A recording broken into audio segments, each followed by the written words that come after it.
Welcome to the Channeling Spirit Virtual Summit, a platform where we have invited Spirit to share messages, healings, and transmissions with all of us. May this energetic experience help us to expand our awareness and to deepen the relationship we have with our higher self, our spiritual team, and with Source, however we define them. Thank you for being here and for taking part in this amazing journey.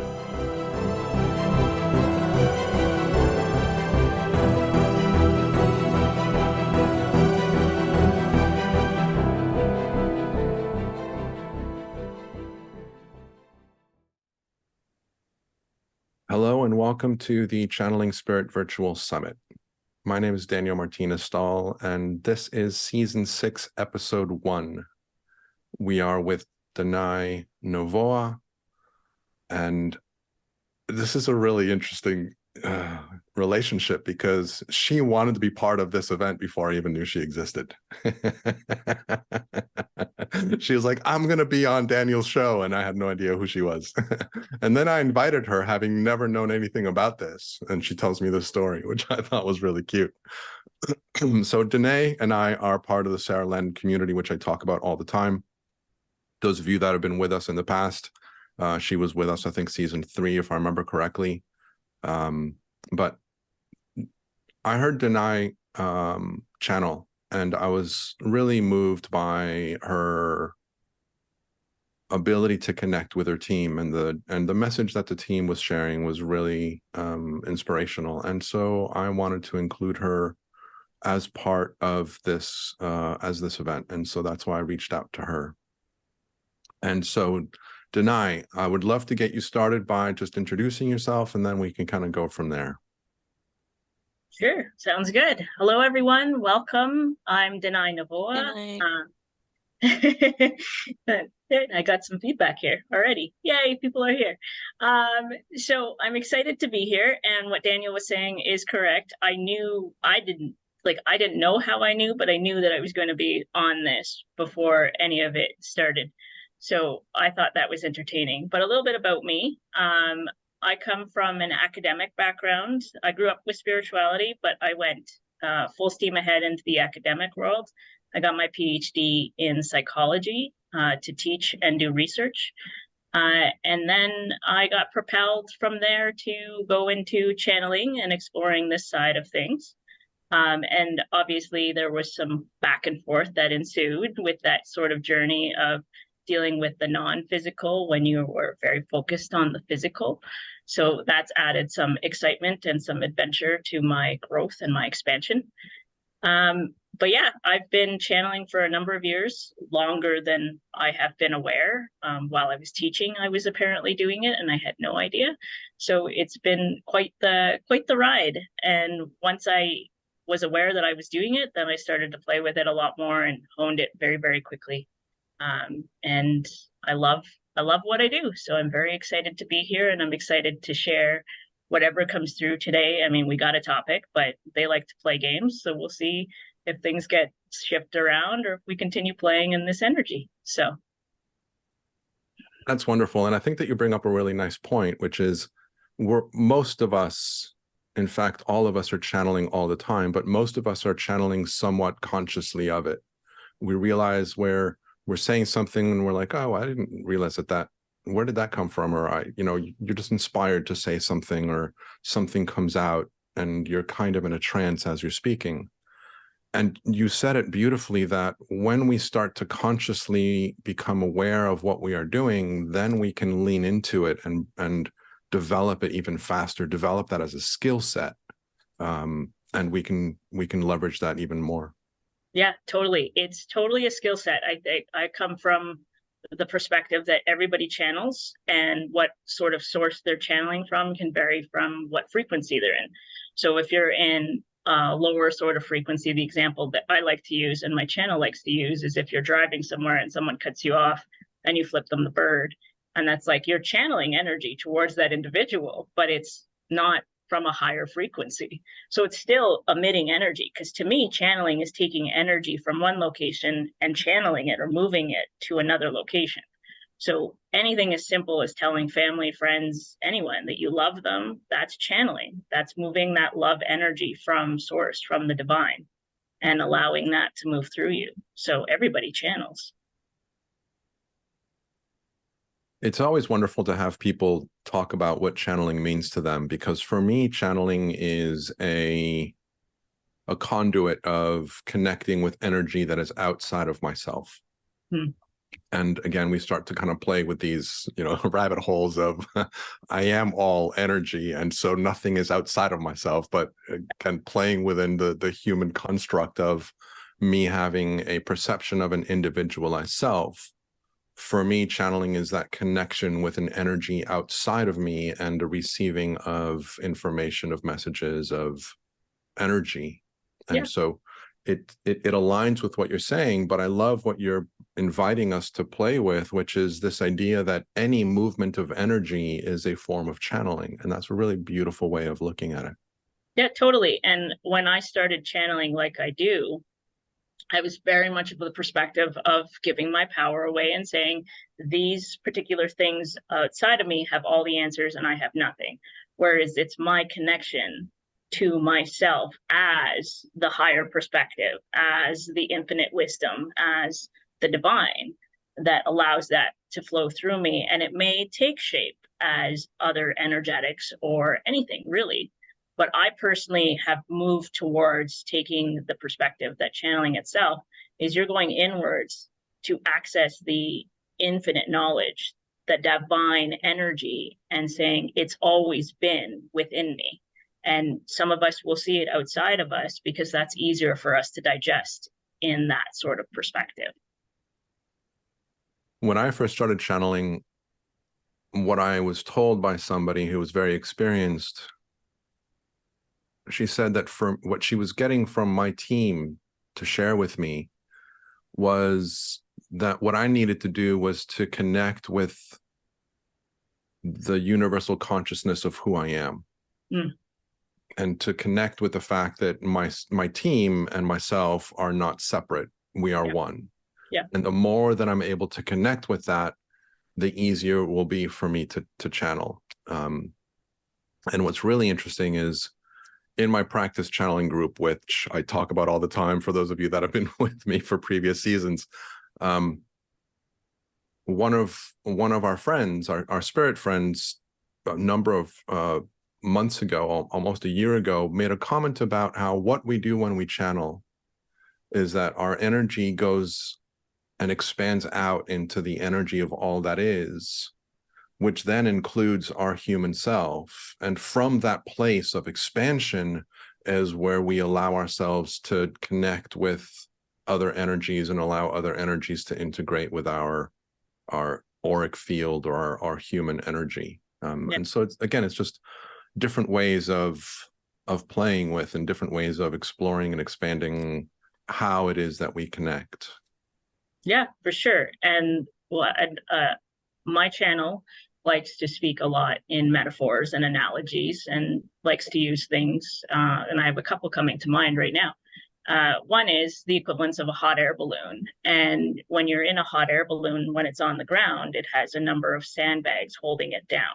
And these sandbags are the limiting beliefs that we carry that say that we're not good enough, we're not worthy, we're not capable of doing these things, such as channeling or inviting the things that we desire in. And it's fascinating to me that as you release each sandbag, you levitate to a higher sort of level, or a higher frequency, a higher perspective. Because the other analogy that comes to mind is there's a bird on the ground and a bird on the sky. And when you're a bird on the ground, there's nothing wrong. You're still a bird. But when you take flight, you're allowed to get a bird's eye view, a higher perspective that then allows you to see much broader perspective and know that you're actually not focused on the nitty-gritty of life, but what it means in that grander perspective. And I think that helps people in sort of wrapping themselves around what it is that we're channeling or tapping into through our intuitive gifts. I hear a lot of people talk about the elevator of consciousness, which is a similar concept of what you're talking about. When we're in the lower levels of the elevator, imagine being in a glass elevator looking out to the world. Yeah. on the outside of a building, if you will, Yeah. an Yeah. infinitely tall building. Yeah. And we're Yeah. looking outside at the world.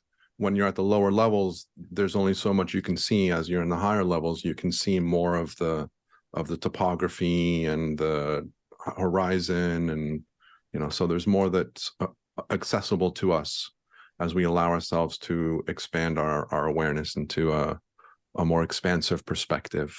I Yeah. tend to use the word expansive versus higher or lower because some people Yeah. tend to have higher being better than lower, and it's not necessarily a judgment, or it's just a different level of experience. Great. It's a great point. And I mean, when I speak to it as a sense, if you're standing on a staircase, you're either on the lower steps or the higher steps, but there's nothing wrong with either perspective. It's just the height that you're at. But yeah, expansive is a great way to talk about it, because people do associate lower with the quote unquote bad and higher with quote unquote good. My channel will talk about the idea that anything of an expression is all good. Like there's no, it's what you carry the meaning and how you create your perspective around it that says that something is bad. So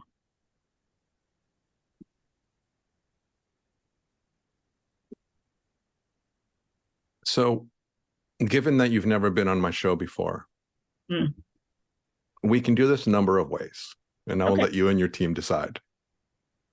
We can continue having a conversation about our experiences and what it means for us to channel as kind of as we've been doing. We can also invite your team to come and join us at any point in time. Yeah. And whether they want to do like a message and then open up for a Q&A, or if they want to just have a conversation, however they want to do it, it's up to them, and it's up to you. Yeah. Well, I'll definitely channel. That's a given. I don't mind the conversation. I know that there are some channels who like to just hop on a conversation, say hello, and then peace out and go into their channeled state. But I like to share my thoughts and my experience because I think it adds value in the experience of being on the human side of things, and that perspective that, you know, I still have, my triggers. I still have my moments where I'm dealing with um, challenges. And people, when they see me channel, some of them have the assumption that, everything is amazing and beautiful. And I'm running through a meadow of just daisies and butterflies and rainbows. And I was like, not always. So it's nice for people, I think, to see that. Because anytime I've seen somebody be transparent in their experience and how they grow, um, that I think it adds value in saying you're not alone, So it's awesome to have this experience to say, hey, anybody can do this. It's allowing yourself to have that faith and knowing that all you're doing is taking a moment, whether it's taking deep breaths or doing whatever it is that centers you. And then what you're doing is removing the limited beliefs that say that you are valued, you are one with all that is, that you have a purpose, which in my perspective is you. You, the person, are your purpose. So I love having the opportunity to speak about this stuff, so people can see, there is the human side, and then there is the side that is just as great and wonderful, and the side where I can release these things. So, but anytime that I can hop in the channel at any moment, we can play. The channel will indicate if they feel that questions are part of it. Like they'll have lots of fun. Like there's no, Cool. It's all ease. So invitation is open for them to step forward, let you know whenever they're ready to come forward. So you bring up a really good point that I wanted to highlight. As I've been exploring this whole channeling world, I've been noticing more and more that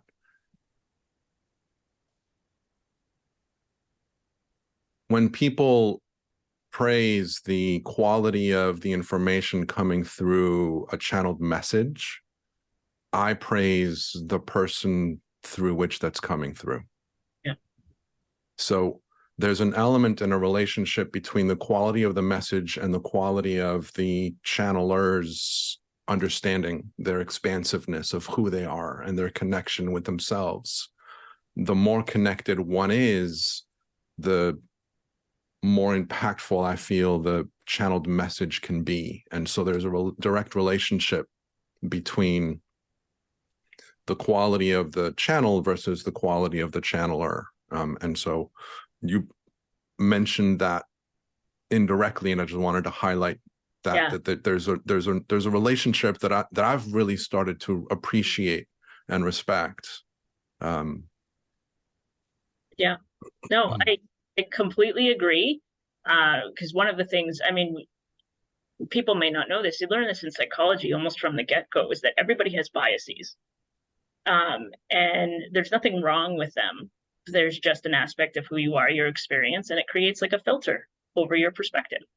And anyone who is living and breathing are going to have these biases, but the extent that they have these biases and becoming a clear conduit is the idea that you start to remove these biases so that you become a clearer conduit.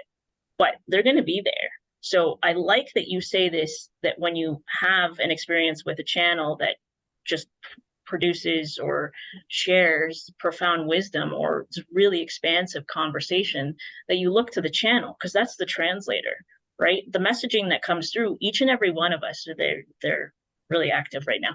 Each and every one of us are, it just means I'm on the right track with all things. So you'll see once I start to get in the channel that I start to lose my train of thought because they're like nudging their way in, but I've gotten used to it. So it just makes the conversation interesting. You'll get your turn. So let's see, what was I saying here? It's funny because it'll actually stop me in the middle of my sentence. And then I'm like, son of a, you were talking about biases and removing the biases. Biases and removing the filters. And what happens is that when you praise the channel, you're kind of saying, look how much you've expanded, look how much you've released in order to become a clear conduit. They are the translators. So what I was in the process of saying that gave me like this real massive sort of energy was that every single one of us at any point of the day are receiving these downloads. Like they're very, very excited right now. We're receiving these downloads, and whether or not we're tuning into it is making us the receptive conduit. So that's what I mean in some ways, that everybody's channeling, because you have these moments where you're like, oh my God, I don't know where this came from. It was beautiful. It was because you just tuned into the frequency. You could say radio frequency, and that just aligned. But everybody's getting all of these messagings and these like hits of love and joy and all this stuff. And it's just flowing. And it's where we're receiving it. So somebody who can allow it to come through in a clear sort of way is allowing any of the filters for the time that they're doing it to dissipate as much as possible. But this is where something like discernment and your own empowerment come into play like a big deal, because it allows the person to say, most important thing that comes out of every channel that I do is take what resonates and leave what doesn't. Because if it's not meant for you in that particular moment, and it's meant for you at some point, it's always going to come back around. There's no fear of missing out. You're not going to miss the train. It's always going to be there. But it's an opportunity for you to see that you can have that empowerment. You can have that sovereignty and say, I feel like because the channel said this, does it feel right in my body? Do I need to do it? Is it something that feels aligned for me right now? And it's perfect if it doesn't, you know? So I think there's people who, especially at the beginning of their journey, when they hear a channeled message, that they say, oh, I have to take in every word and I have to do everything that's said. And it's like, have your empowerment, have your sovereignty, and say, have that discernment. Treat it as like a group of friends who have a high wisdom or expansive wisdom, and they're offering their advice or their suggestions or their recommendations, and you, the sovereign person, can say, yeah, this feels good for me. I'm going to do it. Or this doesn't feel aligned for me. I don't need to do it. It'll come back around. When there's a message for you, it will come to a point where it'll knock you down on your ass that says, sorry, I have a thing on my computer that knocks you down and says that, you know, wake up and see this message. And you're like, oh yes, that's perfect. That's exactly what I needed. So you'll get the little nudges, you'll get the little hits, and then eventually it gets loud enough that says, okay, it's time. And that happened to me. I wasn't going to leave academia, but I got kicked on my butt and it said, time to go. And I said, all right, fine. But people just assume that I was prancing through a meadow and then there's a path that appeared and I was like, this is where I'm going now. I was kicking and screaming the entire time. And I love it because it adds a level to people that are like, if I can do it, why can't you do it? You know, we're on the same journey. We're all experiencing these opportunities for growth. And it really comes down to just loving and accepting yourself and knowing what is meant for you will come for you instantly. And there's something that I want to highlight here, which is, and again, it's beautiful because we're on the first episode of the season. I always say this, take everything you hear with a grain of salt, because anything that you're hearing is outside of yourself, but what you get from anything that you hear is coming from within you. So what you resonate with, that's coming from within you. It's not what Danay says. It's not what her channel says. It's not what I say. It's what resonates from within you. And so it's really learning to, again, have that awareness of recognition of where's your expansion coming from. Your expansion comes from your own insights. Yeah. Now, Danay says something, I say something, a channel might say something that awakens something within you. But what happens is that it awakens something within you. It's not what I said that did it. It's something within you that kind of woke up and went, ooh, poof. Here's a little bit of information for you to play with. It's a little bubble inside you just popped and information just came out. Yeah. And yes, the conversation that we're having might have a lot of these bubbles pop within you, but the bubbles were popping within you. It's not, you know, Danay or myself. Sorry, Danay. I keep on calling you Danay. Apologize. I'm going to do that a lot. I'll get it eventually. But what's your Spanish? Danay. So anyway, so take everything anybody says with a grain of salt. Yep. And time and time again, I've heard messages from Spirit say things that might contradict things that other channels say. Yeah. And what I love is the message that there is no truth.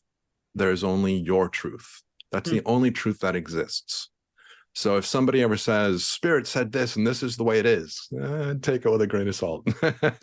everything is adaptable and flexible, and it's a lot more complicated than we give it credit for.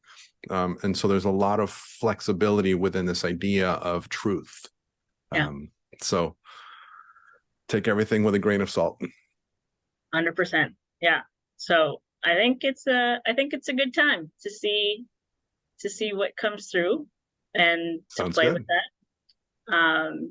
But yeah, I like to have my opportunity to share my thoughts, and then I let them come and play for a bit. So always welcome.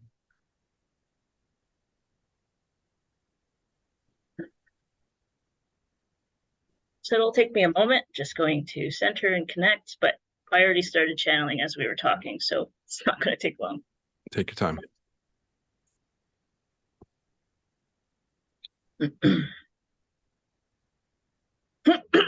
Greetings. We were patiently waiting for our turn. We'd like to get into these high expansive conversations. And we say high as in flying above the clouds as a bird or as a plane or as a character that you created known as Superman. You are all super people and super awesome. And we are excited to be here to share in these times of self-doubt and lack of confidence and these limiting beliefs that you all carry. Now, we are going to move around in the conversation, and we're going to allow your minds to bounce around, because if we conversed in a linear way, then you would try to figure out where we were going. But if we bounce you around in a multidimensional way, then you would not have your opportunity for your mind to intervene and say, but none of that is true. It is all in your heart. Take a moment, place your hand on your heart chakra at the center of your chest, and take a single deep breath, tuning in to that space on your body. Allowing the energy to settle. If you feel compelled to do any more breaths, that is appropriate.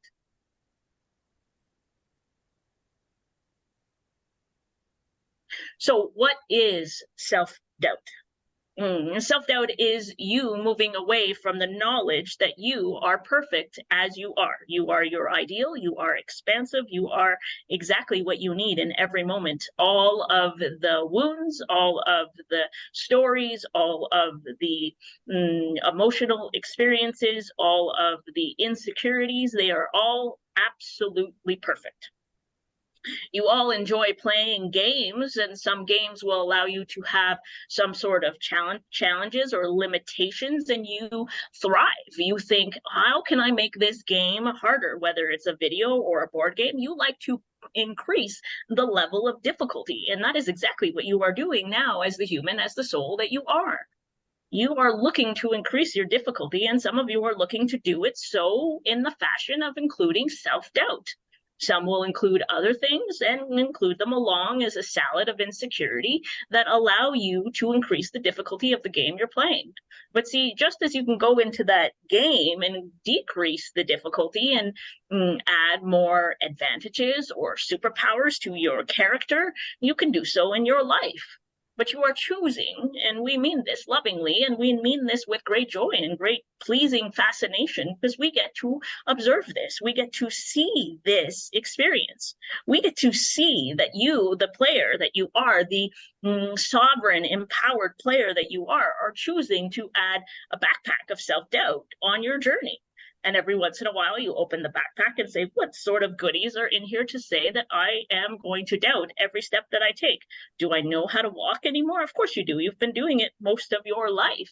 But you continue to increase the difficulty because you are getting messaging that things are supposed to be hard and you need to earn them. So earn your badge of self-confidence as overcoming self-doubt is part of it, but you know it's embracing you as the truth of who you are, which is love. And we enjoyed the conversation previous to this, saying that there are no truths, there's just your truth, but we will add an addendum to this.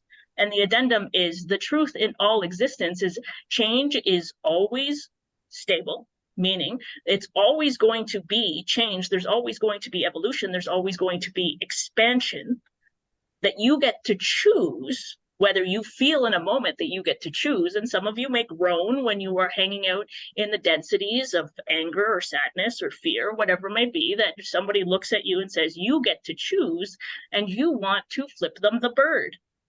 Why would I choose to sit in this mud? Mud is beautiful. Mud, some people will pay lots of money to have mud baths. It seems silly to us, but you are playing in the density because you enjoy the difficulty of the game. But we will also add that there is one clear truth. All is love. Everything is love. And if you come back to that knowing that you yourself are love, that you are you as you are, perfect, you are love in expression, you are love in motion, your backpack of self-doubt will start to empty. And you will start to see that you do not need to make the game more difficult. You will not get these additional badges. Those badges will fall onto your lap or your sash or wherever you decide to hold them with great pride. But remind yourself that when you are feeling self-doubt, there is an aspect of you that is saying that you are not worthy, that you are not safe, that you are not free, that you are not capable of handling life as you are. But of course you are. You've gotten this far. You've gotten this far with all the challenges that you've experienced along the way. So of course you are capable of handling anything that comes your way. Now, an interesting aspect of this that some of you may resonate with and may not, but take what resonates and leave what doesn't. The helping hand when it comes to being in the experience of self-doubt. When is it okay to seek out help and when is it not? Anytime. Anytime is applicable, is appropriate, is something that you have the ability to choose and welcome. See, asking for help is empowering. You are not a burden to someone else. That is just putting more weight into your self-doubt bag. When you need validation, but need in an aspect to just give you a stepping stone to allow yourself to remember who you are, there is no harm in that. And we sense a tinge in some of you that says, but what does it have to do with, or how does it impact things like enabling others to always need other people? And that is a journey that they are on. That is a quest that they are on. And you, as the sovereign beings you are, can choose in each moment. There is no guidebook that says that I should help under these circumstances, or I should not ask for help under these circumstances, or whatever it may be. You will know in your true nature, when you are love, there is nothing that will bring you down and nothing that will hold you back. But some of us need a post-it reminder that says, remember you are worthy, remember you are perfect, remember everything is exactly as it's meant to be. See, that's the perfection of it all. That allows you to see that you are doing exactly what you need to be doing. So grab the controller of this wonderful video game known as your human life, go into the settings and decrease the difficulty when you want to decrease the difficulty. Raise the difficulty when you want to raise the difficulty. You can start on an option that says super, super damn easy. That is your choosing, where everything falls on your lap and we guarantee you will get bored. So you will increase the difficulty. Because soul gets bored when there's nothing expansive happening. Source created many fractals to have these adventures, and billions upon billions of adventures in various realms and experiences, allowing you to explore all sorts of journeys, adventures. They're all there for you, but each day, each moment, you have access to the settings through your remote control that says, today I need the difficulty to be a little bit lower, or I need it to be a super easy day. I need things to flow. But adding difficulty is not bad. If you are adding difficulty, know that you are adding that difficulty for your adventure's sake. There is nothing bad. But if you start to bathe in the difficulties of it, saying, I'm going to make the settings very hard, so by the time that I die, I have earned that death. That makes no sense. How can you earn it? You are part of the divine. The constant that always happens is change, meaning you are going to continue to shift and transform as your days progress. And we could say every day you die, and not in the sense of ego death that is completely separate, and we don't fall under the perspective of that. We choose to see it as an integration or a transition, a harmony, a gathering of families getting along where the mind, body, soul, emotions, spirits all get along and are in agreement. See, they talk about ego death as the mind and the human aspect and the personality dying away. It does not die away. You are here, you have an ego. You leave here, you leave the ego behind. But really the key point is you do not need to suffer in order to be a proper human being. You do not need to be in pain in order to be a proper human being. But you will, as part of your soul agreement, experience challenges here and there. And they can be easy challenges, and they can be hard challenges, and they could be all sorts of things, but they're all propelling you towards your growth. Take examples of those who desire something in their life, which is applicable to each and every one of you, because you can think of on this spot something that you desire more than anything else. And you can say, I want this item. I want maybe this person or this experience or this grand thing. Well, you're at a frequency, whether or not you match that item is going to be up for dispute. So you will increase the difficulty to allow yourself to propel much higher to get to that higher again as steps. Higher or lower, not bad. So progressing as steps to reach it. So sometimes you will create at a soul level challenging experiences because they are the ways that you jump a few steps at a time. If there were always butterflies and daisies and meadows to run through, you would not expand. You would get comfortable and then you would become stagnant. So you chose this adventure. You got the golden ticket. Willy Wonka, the golden ticket of the souls who wanted to come here. You were chosen. And you were chosen with great honor and great pride. And this is not to say that if you are not living your life to the best possible, fullest way, that you are messing it up and wasting your time. No, this is your journey. You play the game as slow or as fast as you would like to play it. You play it on the levels of difficulty that you would like to play it. If you want to play it easy the entire time, then you play it easy the entire time. But we assure you, you are going to call in contrasts. You are going to call in contrast because it propels you. It propels you.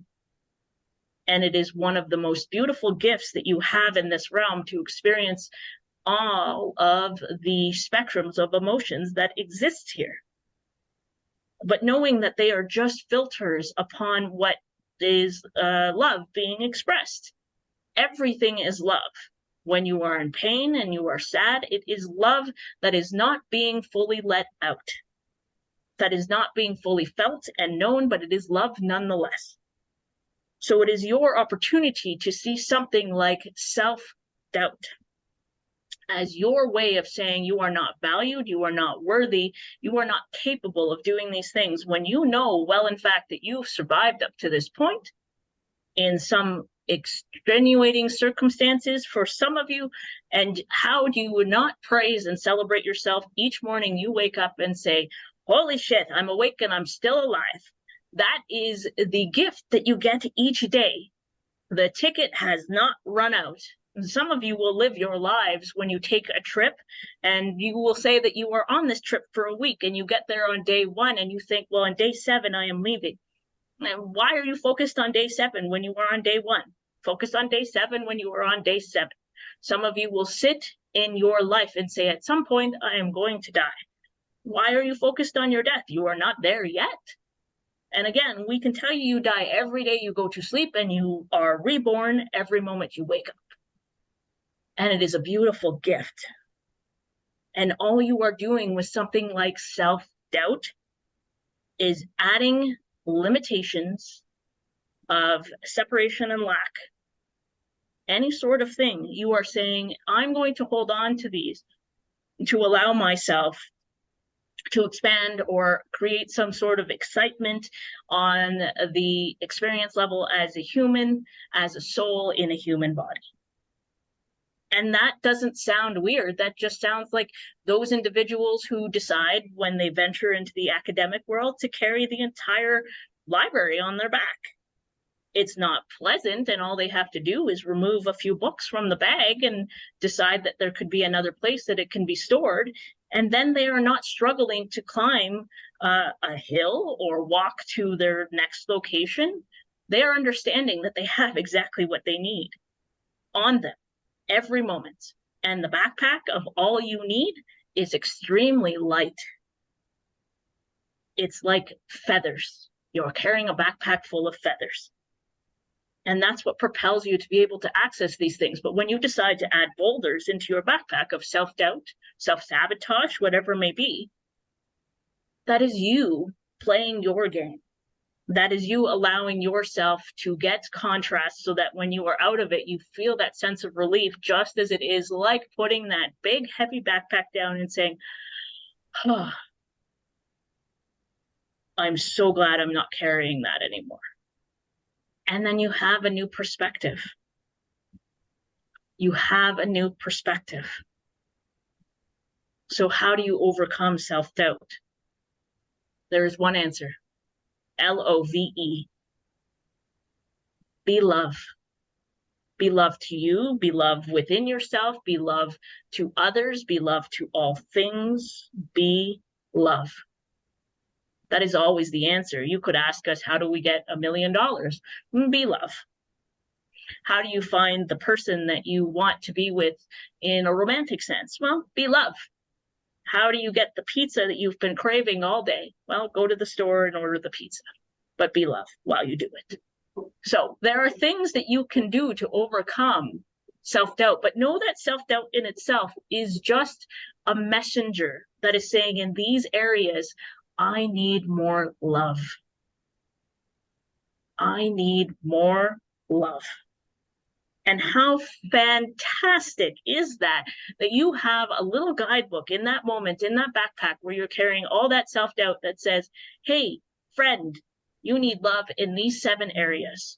So can you take a moment and give yourself love in these 7 areas? Is it possible to do so? Can you do so? And then it gives you that opportunity to expand and know that everything is perfect exactly as it is meant to be. You cannot get this wrong. We can say this until we are blue in the face, and some of you will perceive us as already blue in the face, but we are energy. You are energy. You cannot get this wrong.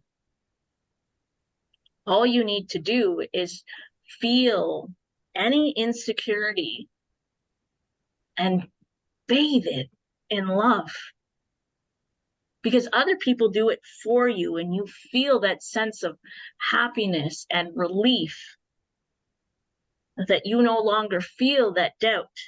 You have fear of an event coming up. You have fear of connecting with others. You have fear of being put on the spot and being vulnerable. You have fear of whatever may be. And someone can reassure you and say, you know what, it'll be okay. You're going to be great. And for a moment, that person connected you to your truth. So you say, yes, you're right. I am great. And then you forget all over again. And it is just a hilarious game that you all play. It is like, how often can you go throughout your day forgetting how wonderful and fantastic you are? You are all very good at it. And we are so fascinated by this game that you are playing, where you are so very good at forgetting how fantastic you all are. And you play a game with self-doubt, and self-doubt is a beautiful thing. Self-doubt is a messenger that says, hey, need more love here. Hey, let's get a reconnection to source, a reconnection to the infinite knowledge, the infinite divine love. There are no limitations. There are no boundaries. There are no restrictions anywhere. You are a bird flying high in the sky, and every once in a while, more often than some of you would like, you land on the ground and you hop around for a bit, forgetting that you can actually fly. And you're just bouncing around. And it is very comedic to watch a bird just hopping around, because it's like, you don't know how to walk. Why don't you fly? And the bird's like, I'm enjoying this experience. Hop, hop, hop, jump, jump, jump, getting all the places. Have you ever seen a big grand bird like a hawk or an eagle walk? It looks like they're steaming and ready to go speak to a manager because of how they're hopping around. That is their experience, and it is the same with you. Fly, be on the ground, all of it is perfect. Be self-confident, be in doubt. All of it is perfect. You cannot get this wrong, but you do have the power to go into the settings of your own personal video game and decrease the level of difficulty, and allow yourself to go to the armory or the store and buy more love and more light to add to your backpack. This is your choosing. This is your experience. And we are here to say that you are all doing a fantastic job on all levels. You are doing a fantastic job of being in the density. You are doing a fantastic job of being in the lightness. You are doing a fantastic job of everything. Can you feel that energy of how we praised you, of being just as good at being sad as you are as happy? Feels good. Feels odd, but feels good. Yeah, I do a great job at being sad. I do a great job of being happy. because you're all doing great and you're all choosing your own adventure. But you get to fill your backpack with what you want to carry. And some days your insecurities will weigh you down. And you pause, you take a moment, and you bathe those insecurities with which as much love as possible, and you call on a friend, a family, a loved one, whatever it may be, to assist you when you need it. There is no shame, there is no harm, there is no issue with reaching out to another for help. There is no issue with you reaching within yourself for help. You are your most important friend. You are your most important client. You are your most important parent. You are your most important child. You are most important lover, best friend, whatever it may be. You are your most important. You are your VIP. And as such, you deserve VIP treatment. When's the last time you gave yourself VIP treatment? When's the last time you allowed yourself to say, I can do this? I may not do it as well the first time as I'll do it the second or third, but I can do this. And if it turns out I'm not as good as I thought, then I can ask for help. And by having that grace, that ease, that compassion, and that love and understanding, you are propelling yourself into self-confidence, because you don't know what you can and can't do on the human level until you try it. And we encourage you to try as much as you possibly can to get the experience and satiate the soul. And again, take what resonates and leave what doesn't. This is not us running out, telling you to run out and do everything you possibly can. This is us telling you to live your life as expansively and as vast and variety as you can, which you are all doing. But choose your backpack every day and choose what you put in your backpack each day, because you are carrying that backpack with you each day. And at night you put it back down and reconnect to source, and you wake up again and you say, okay, I'm going to pick up this backpack. What is in this backpack today? You get to choose. So choose from a place of love. Choose wisely. Choose from a place of knowing. And most importantly, choose from a place of fun. Because that's what is the purpose of this lifetime, is to have as much fun and love in your life as absolutely possible. We feel this is suffice as a message, and we are encouraging a couple of questions, should there be any in the audience or from the host himself. There are a couple of questions that came in, and I'll go back to the first one momentarily, but the second one is in line with what you were just speaking with. How do we get to the settings? I want to decrease the level of difficulty of one of my experiences. You want to increase the level of difficulty of one of your experiences. Isn't that fascinating? Sorry, I said decrease. Maybe I misspoke. Well, somebody out there wants to decrease their difficulty, but the answer is the same nonetheless. Come back to the now moment and set your intention. What is it that you want to experience? What is it that you're choosing to experience in your now moment? The now and love are the answers that we are always going to say to any question. Be in the now and be love. But when you are in your now moment, you take deep breaths, you center, you meditate, you go for a run, you go for a walk, you sit in nature, whatever centers you and grounds you. And then you set the intention. I would like things to be a little easier today, please.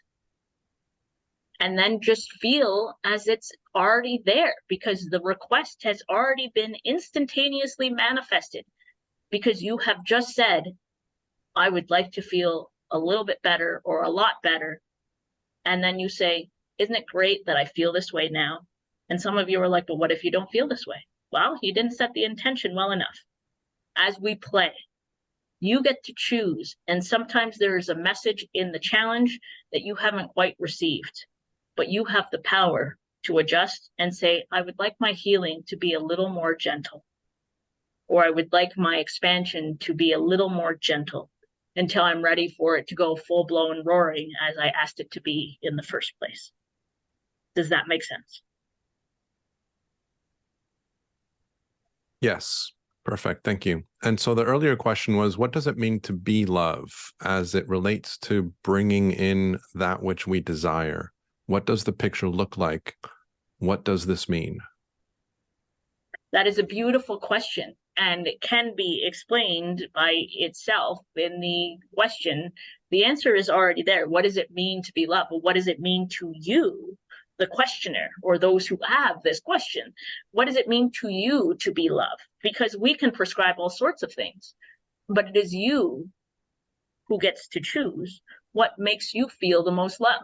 Who is somebody in your life who you love an incredible amount? It could be a person, it could be an experience, it could be an animal, it could be anything. And then how would you treat that person, thing, experience, animal, whatever it may be? You would treat them from being in a place of love. Every single decision that you get to make in a day, choose love as often as you possibly can. And if you don't choose love sometimes, that's okay. Have love for the fact that you chose to pick something else outside of love. But again, we remind you, everything is love. But choose love in its full essence rather than in the essence that it is being hidden. Does that make sense? It does make sense. And Danielle, let us know if there's more that you would like to explore on that. The next question has already been answered, but I'm curious to see how you would answer it differently. If there is space for this question, which there is, how can I increase the frequency of fun and love within me being human? Well, what does your human enjoy? What do you enjoy doing for fun? Some of you will remember as children that you had no qualms about doing the things that felt fun.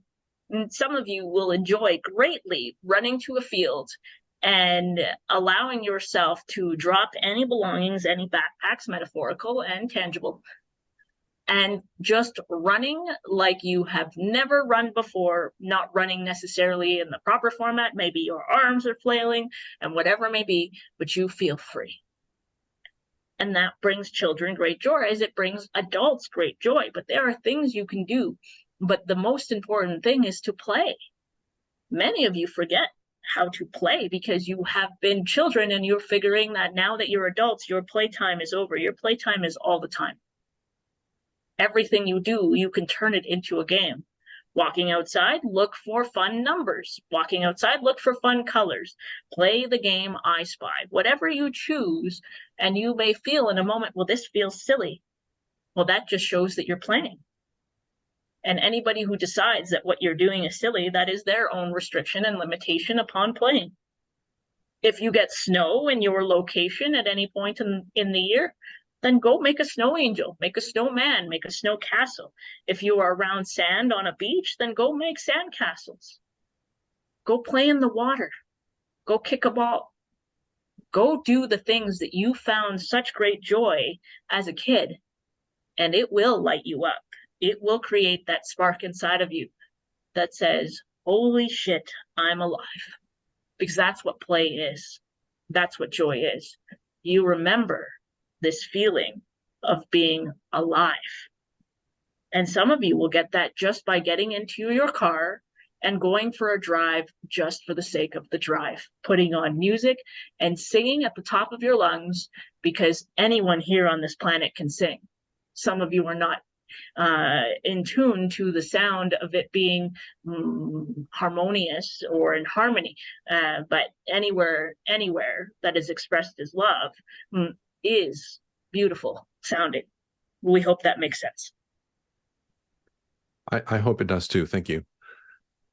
There's a follow-up question, which is, how does one utilize be love to bring in that which we desire? Danay used the example of financial abundance. I'd love to know the answer to that, please. How do you call in money by being love? Well, what would you do from a loving energy if you had all the money you desire or the thing you desire? would you change how you behave? In a sense that, an example we will give you from this being, and she has a great desire to just randomly hand people money, just for fun, and not say a word, not say anything, just say, here you go, and walk away. And had goals of doing it with larger sums, $50, $100, whatever it may be.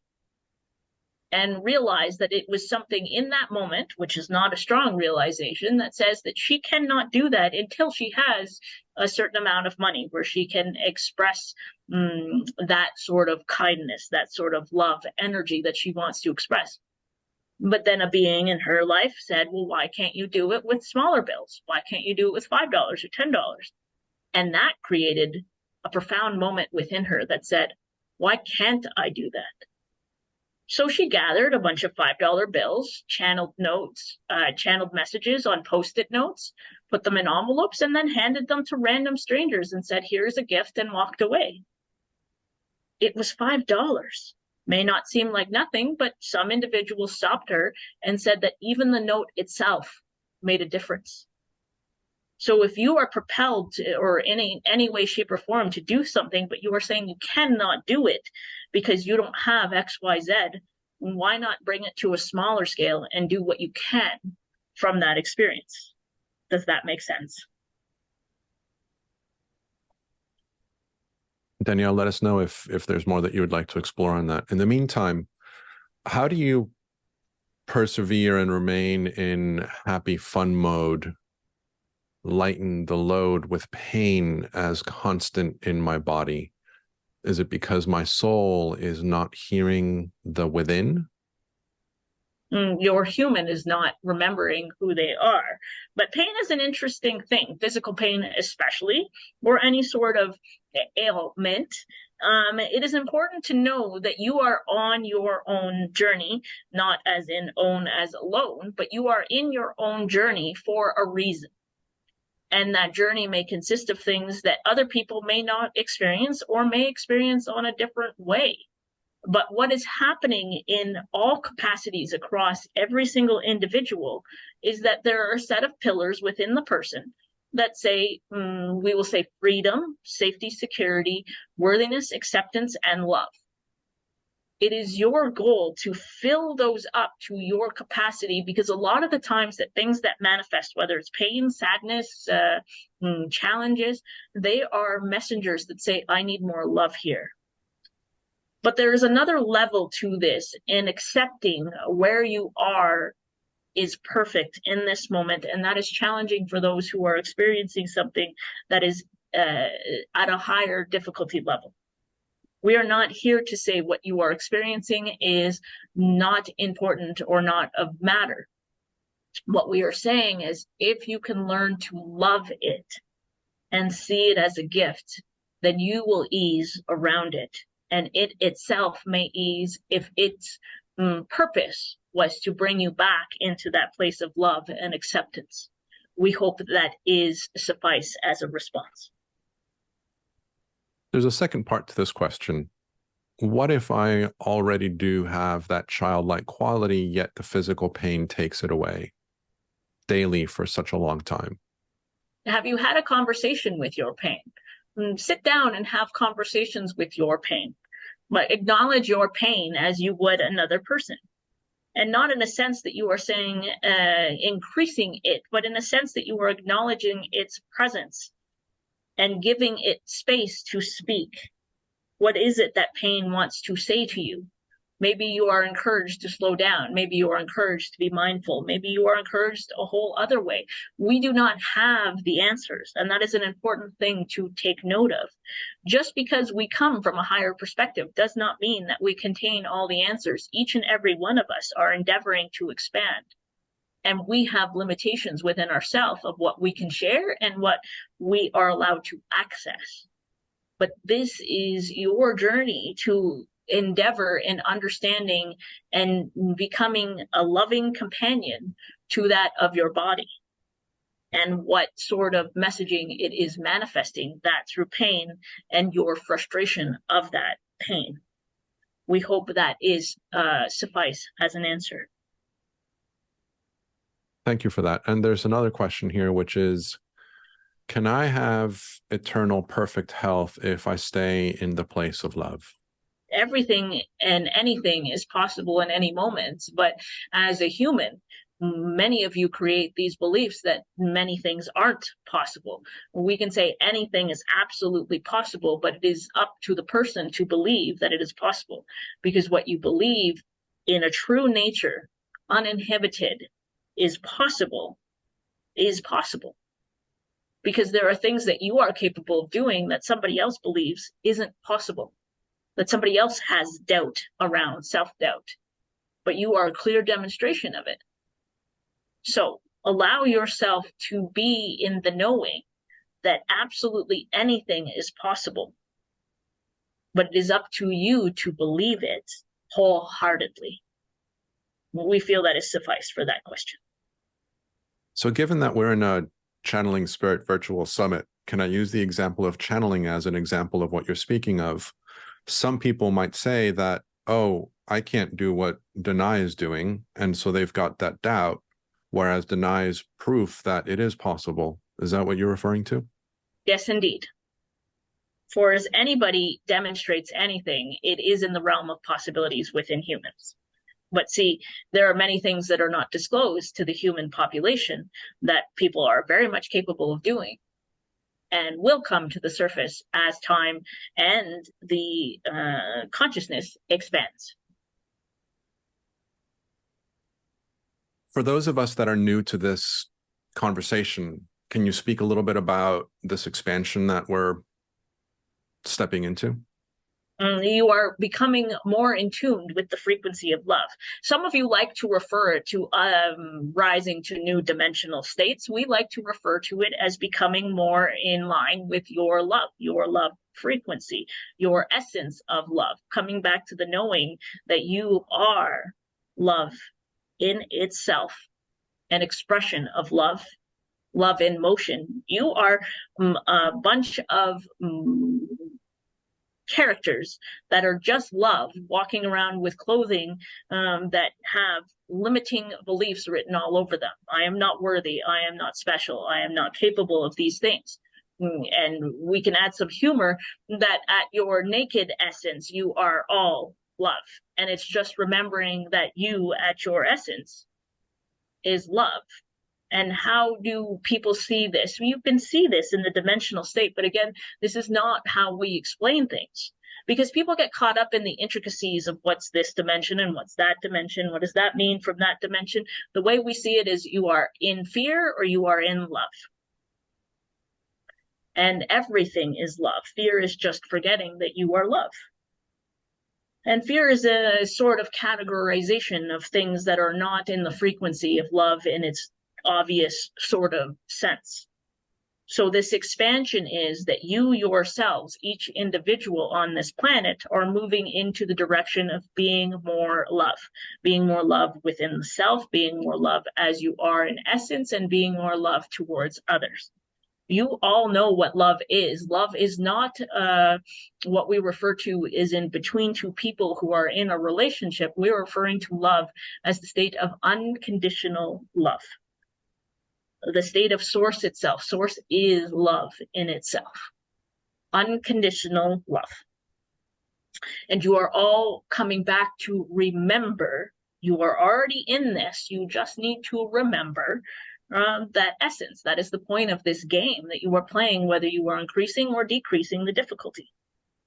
When you are in this game, you forgot. And now you are remembering who you are at your essence. Some of you will say light instead of love. It is the same thing. You are remembering your light within, your love within. And that is what you are awakening within you. And that awakening is happening within each and every one of you. And as a result, it is radiating out, and it is happening at a collective level in the human population. And as a result, it is happening in a universal sort of way where the universe itself is expanding. See, what we do in our days and what you do in your days and what anybody does in their days has a direct effect on the expansionness of the universe and consciousness itself. You are all consciousness fractals. What does that mean? Consciousness was this big bubble or this big piece of pie, and it broke into smaller pieces of pie. And then each of those pieces of pie became in the realization, or moved towards the realization, that they are all part of that big piece of pie. And all they need to do is be their true essence, which is light and love, and come back to being in that pie. We were excited to bring food into this conversation. So we are a piece of pie looking to remember that we are the whole pie. Exactly. But you are a piece of love pie, remembering that you are part of the whole love pie. Beautiful. So just being aware of time, is there anything that you would like to leave us with? Be love in as much purity as you can, and be love towards yourself when you are not being love. See, the answer to everything is to approach from a place of love, but have your discernment. You will experiencing messaging all throughout your day, whether it is from us, whether it is from these beings on the rest of this wonderful endeavor, whether it is individuals you come across each day. You, in your own love resonance, will have the discernment of what is for you and what is meant for another. Sometimes you are meant to be a messenger for another, and you will know when that is appropriate as well. So trust yourselves, have confidence in yourselves, and decide each day to wear your love backpack as much as possible. We do not want you to be sitting in sadness and pain. We want you to be sitting in joy and glee and love. And if you are not being successful on any day or any chunk of your life, you are not doing it wrong. You are exploring your lifetime, having that compassion and that loving, knowing, that unconditional love that says, regardless of where you are and how you're doing, you are loved and you are love. That makes all the difference in the universe. So be love and carry that backpack of love as often as you possibly can. We have appreciated this conversation. We know this will not be the last time we speak, but we look forward to connecting at a future date. And in the meantime, we send you all expansive, loving, compassionate, energetic hugs. Before you run off, one question that I meant to ask earlier, and it's being popped in my head again. For those of us that have a hard time understanding what love means, have a hard time understanding that we are love, what does that mean? Is there a way that that can be described for somebody that has a hard time with that language? Beautiful question. And the answer would be, what does a warm, sort of fuzzy feeling feel after you've eaten something that feels delicious and kind to your body? What does it feel like when you get a hug from someone? What does it feel like when you are in nature? What does it feel like when you get goosebumps or shivers? What does it feel like when you come in from a hot day into a cooler room? Or the flip, what happens? What does it feel like when you come in from a cold day into a warm room? That shift, that's love. Just be attuned. And if you can't figure out how to be love in the ways that you are feeling that you need to be or should be, which is not accurate, then be in the now and be as kind and caring as you can be to yourself and to others and to all things. In the now. That is where your power is. We love you all greatly, and we send you all loving, compassionate, expansive, energetic hugs.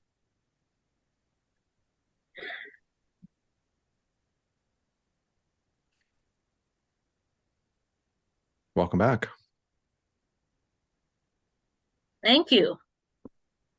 Thank you so much. So thank you for that. You're very welcome. Anything that you would like to add or share? No, it's fun. I mean, I come back sometimes in a little bit of a state that's like I'm sort of here and sort of not. I remember parts of it. They like the word backpack, and sometimes that throws me off as I'm speaking, and sometimes they speak very, very quickly. So I have to translate as fast as possible.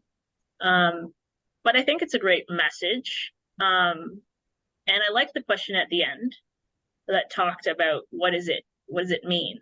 And it's that shift of being in one frequency to another. And I think that was great that you added that in there, because I think that's going to it kind of created a new sort of perspective in me as well. What do you mean by it's a shift in frequency? Can you explain that for people that don't know what that means? So frequency in a sense of just how you feel in your body. Like I resonate very much with the being in the hot weather and coming into a cool room, or being outside and it's cold and coming into a warm home. Like you feel that shift, and it's like a sense of relief, or it's a sense of ease. And that itself, I think, is what they were referring to in that experience, where it's like, it's when there's that release, there isn't that armor that we're holding on to that says like we need to be a specific way, that we're okay with being exactly as we are. Wounds and you know, achievements and insecurities and securities, whatever it may be, it's all perfect. Beautiful. Yeah. So this was great, Daniel. Thank you for inviting me. Honored to have you here. And yeah, it's an interesting experience. You know, I was thinking to myself, I didn't know what to expect when it came to today, because when you ask for things like topics, I'm just like, I don't know what they're going to talk about. I could pick a topic, and then they're going to be like, just kidding, we're going to play this instead. The topics it's an interesting topic, because I don't usually look at the topics. I did last season a bit, and I will look at the topic if for whatever the reason the conversation, I'm having a hard time connecting with the conversation. But if the conversation flows, I don't even look at the topic. Yeah. It's pretty much there for the audience that's looking to understand, what is this conversation going to be about? Should I join this conversation? And so the topics were really there as a teaser, if you will, for encouraging people to come and join the conversation. Yeah. Yeah, and it was a great opportunity for me to expand, because I put a lot of pressure on myself to ensure that a channel goes well. And when you said you need a topic, and I was like, no. And that allowed me to have that moment where I could expand and say, okay, let's figure out a topic, and let's enjoy this experience to have that opportunity to, you know, put myself out there and say, it's okay. It's a circumstance where it's okay if I say this topic is this, and then the channel ends up being something different. It's having that flexibility. And I think once that topic is written, that's it. You cannot veer from it. It's stuck. That's the frame that we're in. It's set in stone. There's no chiseling out another way. But that's what we do with our days. That's what we do with our life. We do this and we say, you know, we have to be a specific way, and there's no flexibility around it. And I think it's about that release of saying, you know what, we have expectations, but if we just let them go, we have no idea where life's going to take us. I had no idea where life was going to take us. Ask me even 2 years ago, I wouldn't have thought I'd be doing something like this. Even 6 months ago, I was not ready.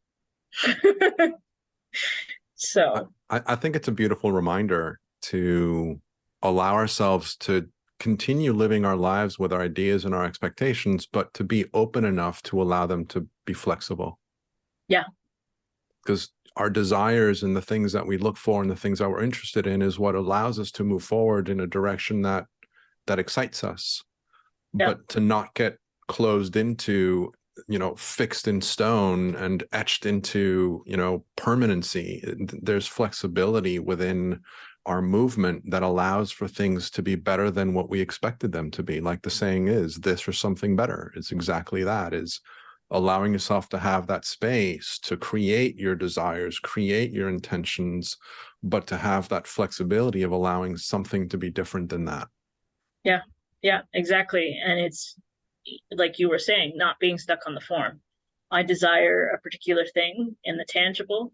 You know, an example that's used in the channel is like, I want this thing to be materialized as red wrapping paper with a blue bow, but the essence of it could be joy. And then you get like a polka dot wrapping paper with a yellow bow, and you're like, no, that's not what I wanted. But the whole time, the essence is joy until you wait for the one that you've been sitting there going, the red bow with the blue wrapping paper.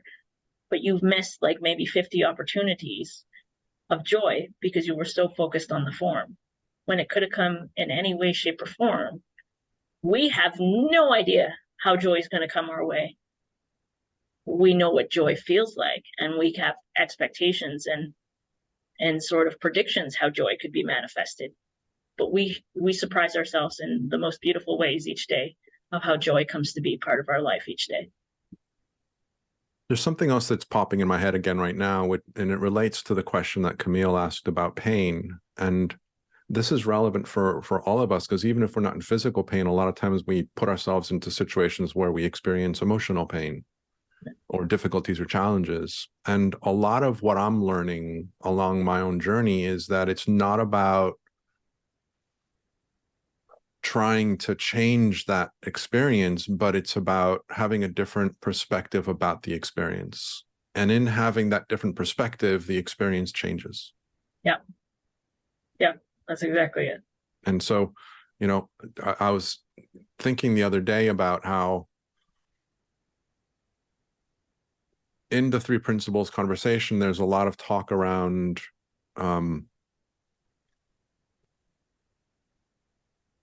whenever I speak to people about the messages that are included in the three principle conversation, some people are like, oh, well, that you're just denying your feelings. You're just denying your experience. And it's not about denying things. It's about just simply not giving it importance, not giving it energy. I'm not denying the fact that I am in doubt or I'm feeling sad about something, but I have a choice whether or not I want to feed that with more energy, or I have a choice to put my energy somewhere else. Yeah. And Yeah. it's not to say that sometimes I do want to feel the doubt and I want to have that experience of really getting deep into it, because it's like a release at times. Yeah. To really go into it and to feel it and to allow it and to appreciate it. But there's also a perspective where one can put your attention somewhere else because that's not the area that you want to experience right now or It's put not your energy into. it's not the backpack you want to carry in that moment. Yeah. It's a So beautiful, beautiful way to bring it back to your messaging. yeah, it's a skill, So I tell you. we have a little bit more time because of the opening ceremony. We have a little bit of extra time if you wanted to continue playing, but Sure. I would like to give you an opportunity to talk to people about how to get in touch with you, how they can work with you, what that means. There is a special invitation that's associated with this program. Yep. And again, if you go to the Channeling Spirit Virtual Summit website, you look at Danay's bio, there's a button there that will take you to her special invitation. So just, talk to us about how people can work with you. Sure. So I have some exciting news. It's kind of a soft launch, but I did get my website up, and the website aspect of it has been an interesting experience for me, and I created a lot of high difficulty with it. But I wanted an opportunity to show people what I offer. And I offer one-to-one sessions, but I also do group events, courses, workshops, whatever it may be, and I collaborate with some people. I'm in the process of collaborating with Sheila Williams on an upcoming thing on August 13th. That's in the chat. It's on making decisions and how to be in the place of knowing when you make decisions, because a lot of us have challenging with decisions, and I'm one of them. I've also been collaborating with Jennifer Hawkyard. Some of you may know her as Jez Hawk, and she's one that does the art for some of the Kyle Gray Oracle cards. And we've created an opportunity for a beautiful collaboration where I channel and she creates art from that. So that will be coming out with with opportunities to get those products as we continue to go through the videos and edit. I do free channeling events when I feel inspired to do those. And then I offer, more multi-day courses and stuff. But when you want to book a one-on-one session with me, you can have a channel session, you can have a coaching session where I tap in intuitively and just have a conversation and say, this is an opportunity for you to go where you desire. What is it that you want to achieve in this particular session? So whatever you get to choose, whether it's a channel session or a coaching session, I'm tuned in into the higher wisdom, into that infinite knowledge. And I just provide whatever messaging comes through in that moment, either through me as I am in the state or in the channeling that you just saw. And a session, it goes up to 60 minutes. Sometimes it depends on what messaging comes through, but normally a session, if it's a channel session, it will have a general message at the beginning for the person, and then it'll open it up for a conversation. They don't like to say Q&A because they say it's just an engagement, that they just converse with the person and talk back and forth through things for the person to get an experience of it. And there are people who have had sessions with me who are commenting very kind things. So thank you very much to those who are commenting. But yeah, I love doing the channeling and I love doing the coaching. Sometimes I feel like a higher sort of expansiveness after a coaching session more than I do with a channel session, because I'm part of the channel session, but I'm in the background just sitting there. Whereas in a coaching session, I'm there and I'm relaying the information, but through me, and kind of navigating the human experience of it at the same time. And that's just so powerful to be in that sort of expansive energy from this sort of place and this perspective. But yeah, I'm really excited to have these opportunities here, the discounts. If anybody wants to take advantage of the discount, they can buy a session of 3, and they're not committing to channeling or coaching consistently all 3. I do a blended. We hop on a call and I say, what do you want today? So sorry, there's some banging going on in the background there. But what does somebody want today? And, I recently worked through with someone who was wanting to expand their channel. And by the 3rd session, they started doing their own channeling, which was really fun to see. So at some point coming very soon, I'm getting a nudge to do a channeling course. And I'm excited about that because of the perspective that I have, that everybody's already channeling and is just allowing themselves to see that and be in that energy. So best ways to check me out is the website, which is danaynovoa.com. danaynovoaintuitive.com also works. There's a link tree that I've added in the chat, which you guys can access. Multiple links that I have to my YouTube, my Instagram.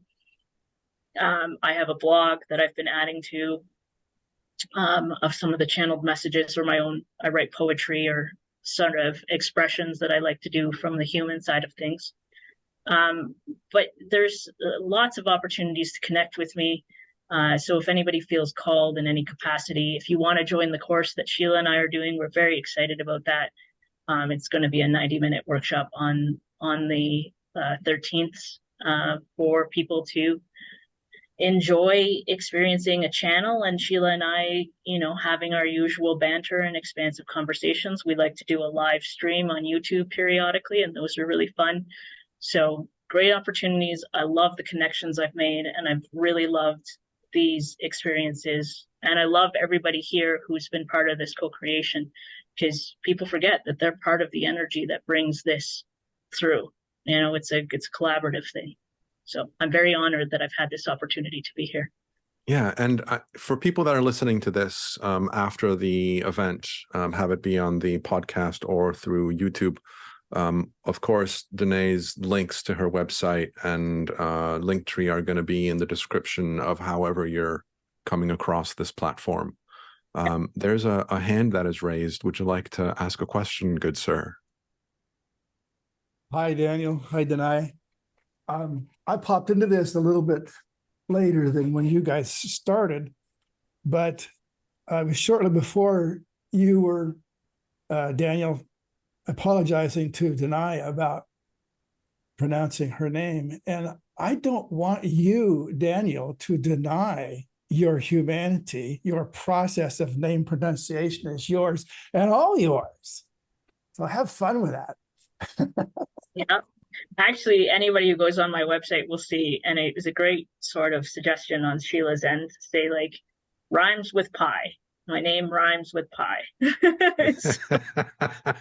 the other thing that I was impressed that you were talking about, Danay, was that everyone channels, whether they believe that they are or they aren't.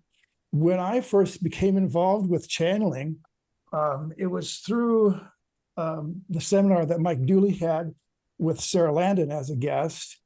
And shortly after that, as I'm in the process of trying to figure out how to do this, myself comes through like it does all the time and says, well, Gary, we have been channeling from the very beginning, you and I. We always have. Yeah. And it really struck me at that time because it really did reinforce a lot of the things that I had done all of my life, starting as early as age 3 or 4. I don't know because I don't know how old I was at the time, to this moment. And it's something that can be very easy, very fun to do. And you do it all the time. I had a little incident the other day when I finally pulled the trigger on getting a little chest freezer. And I ordered it during the day at Lowe's, and I got a text saying, hey, it's ready. And it was, I don't know, about 8:30 or so. I said, well, I'll go pick it up now. That way, when I get it here, I can let it sit for 12 hours, then plug it in. So I get there, and it's near closing. It's within an hour of their closing. And so there's more associates running around the store than there are customers. And I go to the front desk, get my stuff ordered, and then I go back, I parked in the yard, and I waited there and talked to Trinity, who was at the yard checkout stand. And when I first walked in from the yard, she was there with about 3 or 4 other people. And I walked in, and I'm quite the jokester, and especially in a situation like that, it's later in the evening. And I told everybody, I'm sorry, I'm late for the meeting. What did I miss so far? Somebody bring me up to speed. And they all just sort of stared at me and smiled. But it was fun. Anyway, so I walked through that and went in and got things started with the rest of it. Then I came back. Trinity was there at her checkout stand, and I was just waiting for people to show up with my order. And I said, I did bring a deck of cards, but I said, okay, hey, let's try this, rock, paper, scissors. So she was game. She put her hand on her palm, and we did the same thing. Rock, paper, scissors. And we looked at each other and said, what's going on here? And then we did it one more time, and I heard scissors. And I did scissors, and so did she. I was listening to her. Yeah. Somehow I was tied into her, and everything that she was thinking, I was duplicating. We could have done that all night long until we got really interrupted with a thing. And I would have been able to nail everything that she was going to do because I was listening to her.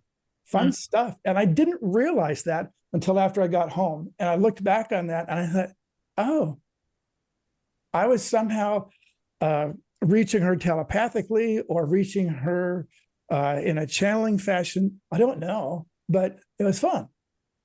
I guess that's the whole thing. Have fun. Yeah, very cool. Thanks for sharing that. Thanks, Gary. Camille, question?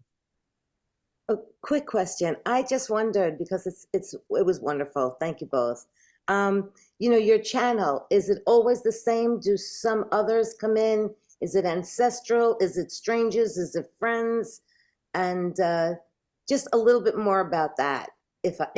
Yeah. Of course. I love this question because it was something that I had, especially when I started doing it a little more intensely. And people would actually get me to go into channel state, and then they'd ask, who's this and who's that and what is this and where are you from and what dimension and all sorts of things. And I could not get answers. I couldn't get answers. Even tried hypnosis and all sorts of things. And then I finally let it go. And I said, what does it matter? It feels good. And when I was in a session with a client and they said, who are we speaking to? And they said, we are love. That is all you need to know.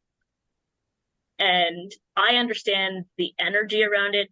everything has a sort of subtle distinction.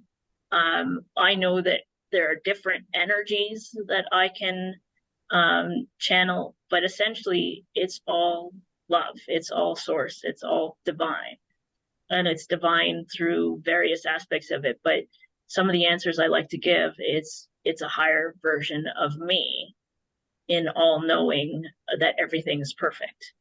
So I could go and say that it's a particular star system or any of those things, but really the answer always comes back to I'm channeling infinite wisdom from within myself without those limiting beliefs. And that could take form as energies of light beings, which is usually the group that I do, or source itself, or anything, because everything is energy and you can access anything when you channel. So I hope that answers your question. I spent a chunk of time trying to get an answer, and then eventually I just let it go. Yeah, it does answer my question, because I've had an experience and I'm slowly having it again. I had a voice within, but she wasn't giving me a message to give anyone, just myself. She was guiding me. And it was the most beautiful, graceful voice I'd ever heard. And I didn't know who it was, but it was really, really good for me at that time. And in meditation, I'm working on being more serious-minded and silent and mindful. And I heard her again, only quickly because, well, I heard her a few times throughout, but at the end, I was getting a little anxious, waiting for it to be over. And all of a sudden I heard, we're right there. And then the music went on as soon as she said that. And I just felt so blessed. Yeah. It's you. It's you without your limiting beliefs. It's your higher self. It's your soul. It's your connection to source. Okay.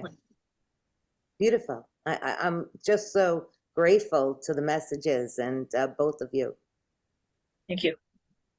Thank you, Camille. So, Danay, again, Danay. I told you I was going to do it. I told you I was going to do it. Pie. I told you. I apologize. It's going to happen, okay. And Gary gave me permission to do it. Obviously, it's okay. Yeah, it's fun. Danay, wonderful having you here. Thank you again for coming to play. Again, anybody that's interested in reaching out to her, highly recommend it. All the details for how to contact her are going to be in the description of this message, as well as, of course, for people that are in this conversation live, the Channeling Spirit Virtual Summit website, channelingspirit.net, csvs.cc. Either one will take you to the same place. And if you like the way that I approach things and you want to play with me more, again, membership weekly, we get together and have these kinds of conversations. That's the easiest way to join. But again, that's going to be in the play link within the Channeling Spirit Virtual Summit website. So, Danay, I'm going to quickly note something that's coming through is the co-creation energy. Whether you're listening live or you're listening in the future, you're part of the co-creation energy. Yes. So yes. Important to note that. Very important to note that. And I usually talk about that, and you're right. I neglected to share that. Spoke about it a little bit in the opening ceremony, but this is a experience that is co-created by everybody and anybody that is listening to this, regardless of whether you're listening to it live in 5 days, in 5 years, or 500 years. Mm-hmm. It's pretty cool to play with. Great. Thank you so much, Daniel. It was awesome. Absolutely. Thank you for being here. And so for those of you that are going to continue on, the next episode is with Susan Kennard, which is at the top of the hour. I will leave you until then with being spirit, being human, and simply being from love.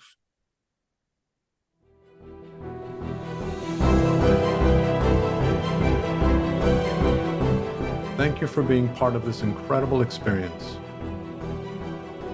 We hope that this session has inspired a new level of understanding within you, allowing you to expand more easily into the essence of your true self and become an even more powerful alchemist in your own life. We invite you to listen to the session again and again in order to go deeper each time and expand even more. Have it be via the replays or the unlimited access package. If you have enjoyed being part of this event, we invite you to tell your friends so that they can join us in the future.